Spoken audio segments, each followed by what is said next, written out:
Pacquiao started by showing his lead hand and gauging the distance between him and Anpo. Anpo quickly reacts and counters Manny with an overhand right. That was a score for Anpo. At the same time, he gave away one of his best weapons early. The reach is clearly a problem, and Pacquiao has to solve it quickly. Pacquiao had to be careful and creative when entering the striking distance. He used feints and double jabs to mask his entry.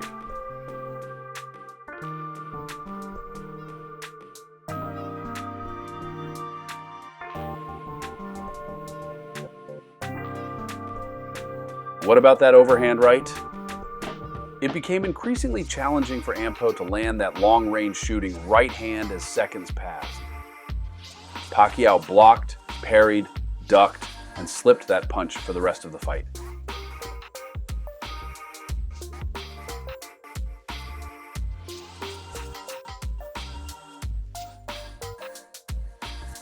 So what did Anpo do? He started adding left hooks into the mix. This one is more of a gazelle punch from which Pacquiao had no problem getting away.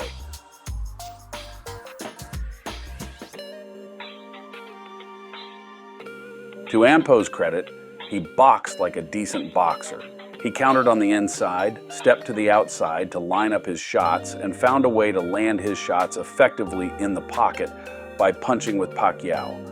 Not all were landing as Pacquiao was mindful of his defense, but the ones that landed were powerful and shoved Pacquiao off balance.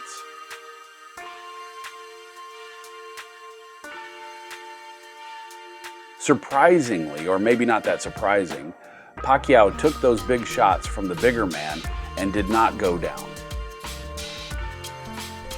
Even when I thought Pacquiao was in trouble, he was defending well.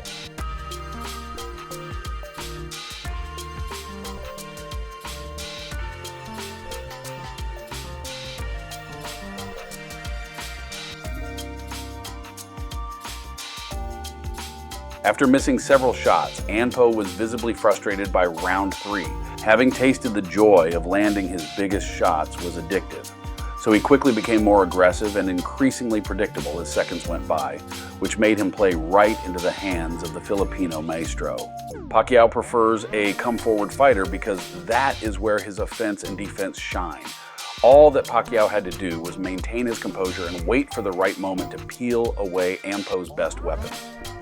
The left hook was causing Pacquiao problems, so he baited Anpo to throw it and use it to his advantage. Here, Pacquiao throws a decoy jab, which is meant to force Anpo to react. Anpo slips the jab to the inside, where he throws a right hand to the body, but Pacquiao's rear uppercut is waiting to meet his head. Pacquiao expects Anpo to throw the left hook, as the previous attack suggests. He ducks the left hook, steps to the outside, and creates another angle. Notice the frustration on Anpo's face? From this point, if Anpo had no plan B or C, Pacquiao got him all figured out. His frustration, uncontrolled aggressiveness, and lack of firefight composure separate a boxer from a novice. Here, Pacquiao repeats the same setup, a decoy jab followed by a rear uppercut. Then he changes his offense by ducking the perceived left hook, creating another angle and countering with a left cross. Anpo repeated the same mistakes, his punches became wider and more predictable, and Pacquiao capitalized.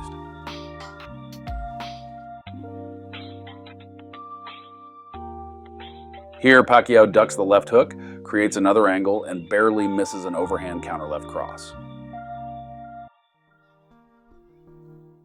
But he did not miss that counter rear uppercut from the newly created angle.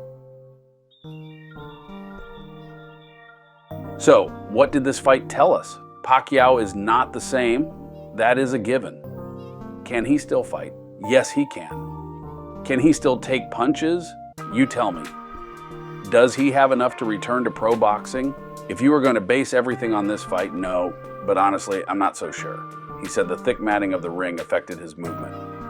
He said he is about 50% of his total capacity in this fight. Judging by the way his body looked, yes, because he looked fluffy.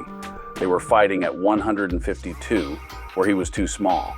But you can't deny that the ring craftsmanship is still there. He took some big shots from a 152-pounder and did not go down. And judging by the way the fight was quickly changing its complexion before the end of round 3, he could have done more had the fight continued. Look, Manny is old AF. He shouldn't fight in the pros anymore. But that man is very unpredictable, so I won't be surprised if he actually pulls some strings to get a new belt. It will probably be a difficult watch, but it will be interesting. He may have one more incredible fight in him. Who knows?